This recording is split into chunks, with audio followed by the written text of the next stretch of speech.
বাংলাদেশ কোথা থেকে আপনারা? কুমিল্লা। ও কুমিল্লার ভাই। মাস্কাট শহরের প্রাণ যেন লুকিয়ে আছে এই মাত্রাতেই।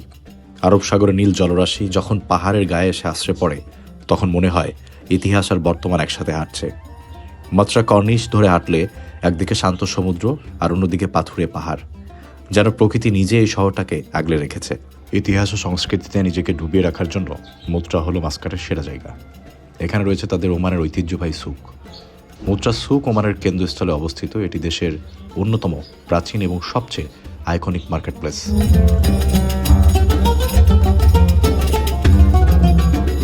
মাত্রা শুধু একটি জায়গা না, এটা শত বছরের গল্প।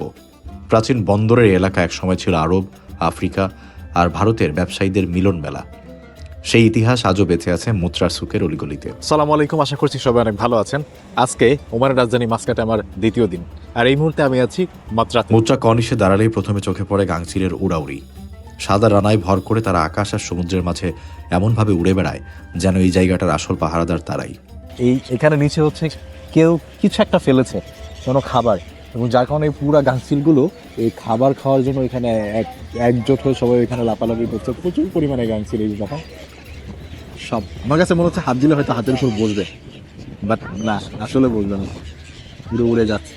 এই যে সব গাংচিল একদম আমার পাশ দিয়ে উড়ে যাচ্ছে, খুব ক্লোজ। ক্যামেরায় হচ্ছে মনে হচ্ছে অনেক দূরে প্রবাবলি, কিন্তু আসলে কিন্তু খুবই ক্লোজ। এই যে সুক এরিয়া এবং কর্নিশ এরিয়া আসা আমার সার্থক হয়েছে এই গাংচিলের জন্য। বেসিক্যালি একটু ঠান্ডা লাগতেছিল, তো চা খাইতে হবে, তো আমরা ওই পাশ থেকে এই পাশে চলে আসছি একটু চা খাওয়ার জন্য।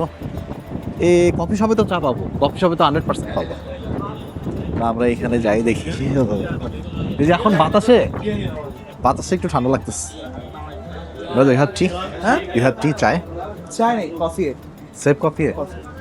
কিন্তু কফি শপ থেকে একজন বললো যে সামনে নাকি টি টাইম আছে, তো এইটা হচ্ছে টি টাইম। এখানে তো আরও শর্মা টর্মাও আছে, লোকজন বসে খাচ্ছে। আমরা যা বলছে চা খাইতে, কারেক্টই খাবো, কারেক্টির একটা আলাদা ব্যাপার আছে। চা খাওয়ার জন্য তো বিশাল লাইন। টি টাইমে চা অর্ডার করা হয়েছে, আর বাইরে বসার কারণে একটু হালকা ঠান্ডা বাতাস লাগতেছে, আর এর সাথে চা, ব্যাপারটা খারাপ হবে না। স্পেশালি যদি কোনো সি এরিয়াতে আসেন, পাশে যে কর্নিশের টাইপের অথবা সমুদ্র সৈকত থাকে, যে চা খায় না তারও এখানে চা খাইতে ইচ্ছা করে, কারণ হালকা ঠান্ডা থাকে। আর আজকে তো আবার মানে বৃষ্টি হয়েছে, ওই কারণে একটু ঠান্ডা ভাব চলে আসছে। কিন্তু গতকালকে যখন আমরা রাত্রে বের হয়েছিলাম, তখন কিন্তু এই ঠান্ডা ভাবটা ছিল না। উইন্টার, ডিসেম্বর, বাট তারপরেও খুব কম ঠান্ডা ছিল। কিন্তু এখন এখানে এসে মনে হচ্ছে না, আজকে হয়তো রাতে একটু ঠান্ডা পড়বে, স্পেশালি এই এরিয়াতে যদি আমরা থাকি। টি টাইম থেকে চা নিয়ে নিচ্ছি, এটার দাম পড়ছে এখানকার 220 থেকে 250 পয়সার মধ্যে। সবাই একসাথে কিনছে তো, so I don't know actual price. আর বাংলাদেশি টাকা হয়তো 70-80 টাকা হবে। তবে এটা সমস্যা হচ্ছে, যদি এইখান দিয়ে খেতে যাই, নির্ঘাত ঠোঁট পড়বে, জিব্বা পড়বে। প্রত্যেকবার আমার এটা হয়, মানে আমি এইভাবে খেতে পারি না এই কাপ সহ। তো আমি অলওয়েজ কী করি, উপরে এটা খুলে নিই, তাহলে চাটা উন্মুক্ত হলে এবার একটু ফু দিয়ে খাওয়া যাবে। এটা আমার জন্য সেফ, আদারওয়াইজ আমার জিব্বা পুড়ে যায়। এর রিজন হচ্ছে ভেতর থেকে বোঝা যায় না যে কত পরিমাণ চা ঢালতেছি আমি মুখের ভেতরে। চাটা ভালো আছে, যে কারাক চা বলে ওইরকমই আর কি, হালকা একটু এলাচের ঘ্রাণ থাকে, আর দুধ চা নর্মাল। এই আর আমার পেছনে যে এরিয়াটা দেখতে পাচ্ছেন, এটা হচ্ছে সুক এরিয়া। এখানে আপনি বিভিন্ন ট্র্যাডিশনাল জিনিসপত্র তো পাবেনই, সাথে সুভিনিয়র, যারা এখানে ঘুরতে আসেন দেশে, স্মৃতি হিসেবে কিছু কিনতে চাইলে তা পাবেন। এবং এদের এখানকার মশলা, বাদাম এখানে একটু দামাদামি করে কিনতে হয়, কাইন্ড অফ বাংলাদেশের মার্কেটের মতো।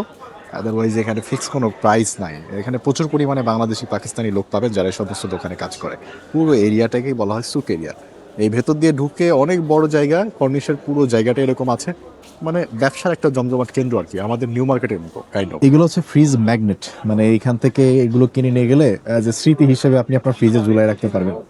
এখানে লেখা আছে ওমান, আই লাভ ওমান, আর অনেক কিছুই আছে। এই যে আর একটা আছে নোঙ্গরের মতো ওমানের, বেশ সুন্দর সুন্দর।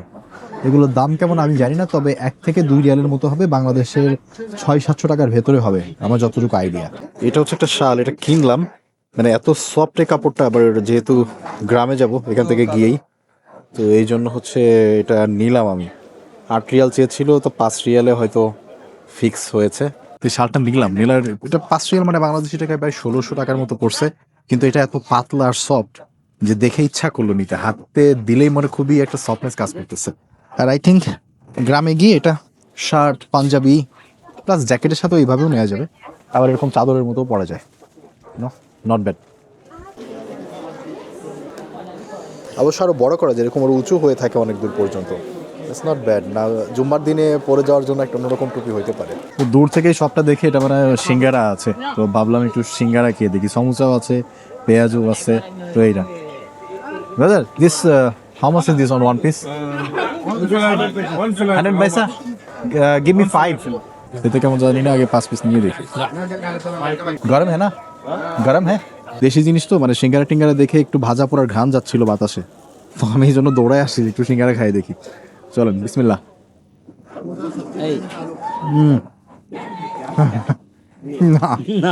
না না না, প্রথম কথা হচ্ছে আমাদের দেশের মতো এরকম মচমচা না, এটা মচমচা না, ভেতরে যে আলুটা দিছে, আলু ওই স্বাদটাই নয়, একদম প্লেন আলু, একটু হলুদ দেওয়া মনে হয়, আর কিচ্ছু না, হলুদ লবণ দিয়ে আলু মাখা, ওরকম কোনো স্বাদ নাই, দেশি সিঙ্গারার মতো মোটেও না। এক পিসে না, পান খাওয়া যাবে না। দেখে লোভ হয়েছিল, বাট স্বাদ একদমই দেশি সিঙ্গারার মতো না, খুবই সিম্পল। তার বেলা কনিশের চেহারাই পাল্টে গেছে একদম, মানে এই দেখেন সেই শীতটা, এখানে আলো ঝকমকে পরিবেশ, এই পুরো রাস্তাটাই বেশ আলোকিত থাকে, কারণ প্রচুর পরিমাণে টুরিস্ট এদিকে আসে, সাথে এই শিপটাও সুন্দর করে লাইট অন করে দেওয়া হয়েছে এবং দেখতে এখন বেশ বেশ সুন্দর মনে হচ্ছে। খাওয়া দরকার, খাবার দাবার খুঁজছে, এখানে একটা ফাস্ট ফুড কর্নার আছে, এখন চিন্তা করছে এদিকে যাবো নাকি ওদিকে গিয়ে একটু দেখবো। বেসিক্যালি আমরা চাচ্ছিলাম যে একটু অন্যরকম কিছু খাই, মানে যেহেতু আসছিও, মানে এটা মান্ডি হতে পারে, মানে অ্যারাবিয়ান টাইপের কিছু বা শর্মা টর্মা জাতীয় হতে পারে, কিন্তু এই পুরো কর্নিশের সিরিয়ালটাতে একটা ধরনের খাবারের দোকান, সেখানে ওই বার্গার, পিৎজা, কফি শপ টাইপের সবগুলো রয়েছে। তা আমরা একটু ম্যাপে দেখে হেঁটে হেঁটে একদম কর্নারে চলে আসছি, মানে কর্নিশের শেষের ওইখানে, এখানে রয়্যাল হাউস নামে একটা রেস্টুরেন্ট আছে, তো আমরা প্রবলি এখানেই বসবো, এখানে খাওয়া দাওয়া করবো। বাংলাদেশ কোথা থেকে আপনারা? ও কুমিল্লার ভাই। আর এখানে এই সিরিয়ালে আমরা যে কটা দোকানে গেছি, কোথাও না কোথাও কোনো না কোনো বাংলাদেশি ভাইকে পাইছি। তাই? আচ্ছা, এটা তো জানতাম না। মানে রয়্যাল হাউস যে রেস্টুরেন্টে আমরা বসছি, এটার নাকি মালিকও বাংলাদেশি। ভালো তো, ভালো জায়গায় আসছি তাহলে। রয়্যাল হাউস আমাদের বাংলাদেশে আছে, ফেমাস চট্টগ্রামে। চট্টগ্রামে রয়্যাল হাউস আছে? না না, ওটা না, এটার মালিক হচ্ছে বাংলাদেশি। চট্টগ্রামে এই রেস্টুরেন্টটা কোথায়? এটা হচ্ছে আপনার পাহাড়তলিতে। পাহাড়তলির কেউ যদি দেখেন আমাকে একটু কমেন্টে জানায়েন যে অ্যাকচুয়ালি রয়্যাল হাউস নামে চট্টগ্রামে কোনো রেস্টুরেন্ট আছে কিনা, থাকলে আমি যাব, কথা দিলাম। আজকে ওমান থেকে খাই, দেন যাব। Chicken Mandy 4.2। ভাই ওমানে অন্যান্য দেশের থেকে সব কিছু একটু এক্সপেন্সিভ। আমরা একটা মাছ নিছি, যেহেতু সমুদ্রের পাশে, মাছ নিলে খারাপ হয় না, তো মাছটার সাইজ মোটামুটি ভালোই, আই থিঙ্ক উনি বলছিল 700-800 এরকমই হবে সাইজ। কী মাছ এটা আমি শিওর না, সম্ভবত কোরাল টাইপের কিছু হইতে পারে, নট শিওর, স্ন্যাপার টাইপ বা কোরাল টাইপ হবে। সাথে ফ্রেঞ্চ ফ্রাই আছে, ভেজিটেবল আছে, আর এইদিকে এখানে এই যে আরেকটা প্লেটে রাইস দেওয়া আছে। তো আমি এখান থেকে একটু মাছ নিব, আমি এখান থেকে একটু রাইস নিয়ে, আমরা এখান থেকে একটু রাইস নিয়ে আমি একটু মাছ নিয়ে নেবো, তাইলেই হবে আমার জন্য। এটা ফ্রেঞ্চ ফ্রাই খাই দেখি একটু কেমন, কড়া মচমচা পড়ছে ফ্রেঞ্চ ফ্রাইটা। সালাদটা আমার খুব পছন্দ হয়েছে, একদম পেঁয়াজ, মরিচ, শসা, টমেটো দিয়ে বাংলাদেশি স্টাইলে মাখা সালাদ। ফার্স্ট একটু সালাদও নিয়ে নিই প্লেটে। এখান থেকে পুরো লেমন দিয়ে রাখছে তো পরে, লেমনটা একটু সরাই নিই। আমি এখান থেকে একটু ফিশ নিয়ে আগে খাওয়া শুরু করি। এইখান থেকে একটু ফিশ নিয়ে নিলাম। ফিশটা অনেক ফ্রেশ মনে হচ্ছে দেখে, একদম হোয়াইট। কিরে ডাকে কে? ছোটটা কই? ওদের একটু মাছ দিই না? এই যে আসো, নাও, এই যে এনো, এই যেন, আমি একটু সালাদ আর রাইসটাকে একটু বিসমিল্লাহ করি। বিসমিল্লাহ। আমাদের রাইসটা দিয়ে খুব সুন্দর একটা ফ্লেভার আছে, সালাদ দিয়ে শুধু এই রাইসই খাওয়া যাচ্ছে।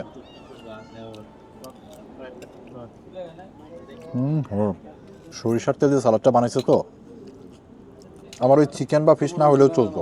এখান থেকে একটু চিকেন নিয়ে নিই আর সালাদ।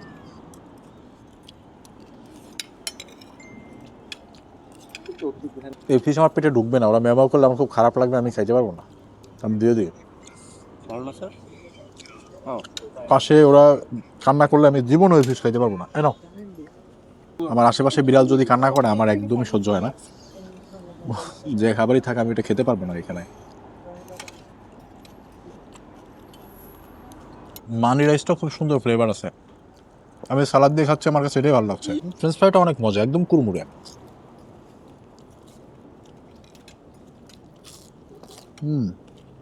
মুচমুচ আওয়াজ পর্যন্ত হচ্ছে ফ্রেঞ্চ ফ্রাইটা দিয়ে থেকে। ফ্রেঞ্চ ফ্রাইটা অনেক মজা, এইটা মাথাটা উল্টাইলে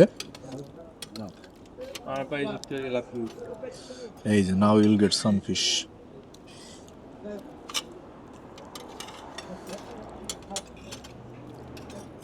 না, খাবারটা টেস্ট খারাপ না, আমার রাইসটাও মজা লাগছে। এই যে, তবে ওনারা ফ্রেঞ্চ ফ্রাইটা কীভাবে ভাবছে আল্লাহ জানে, একদম মুচমুচে কুড়মুড়ে এখনো।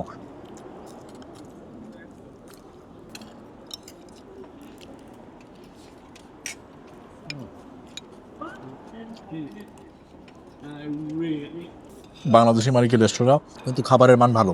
যে কটাই মুখে দিচ্ছি ফ্রেশ মনে হয়েছে, আর খাবারের স্বাদও খারাপ না। খাবার ভালো, মজা পেয়েছি। কম্বিনেশনটাও খুব দুর্দান্ত, রাইস, সালাদ আর পাশে একটু মাছ। এটা চিকেন মানি রাইস, তারপরে আমি মাছ দিয়ে খেয়ে বেশি মজা পাচ্ছি। চিকেন মানে এতক্ষণ আমি ফিশ দিয়ে আর সালাদ দিয়ে খাইছি, না হচ্ছে চিকেন মানে একটু চিকেন দিয়ে খেয়ে দেখি। চিকেনটা ব্রেস্টের পিস না থাইয়ের পিস, দেখা যাক।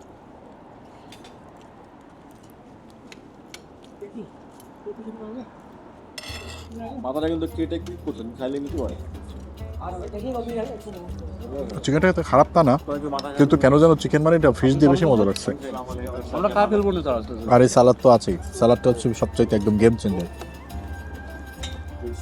একদম বাংলাদেশে যেরকম মাখানো সালাদ খাই ওই সালাদ ছিল এটা, এই জন্য এটা যেটা দিয়ে খাচ্ছি মজা পাইছি। সালাদ যার সাথে মিক্স করলাম বেশ মজা। আর আমার মেহমান যারা আছে নিচে, বিড়ালগুলো আছেই।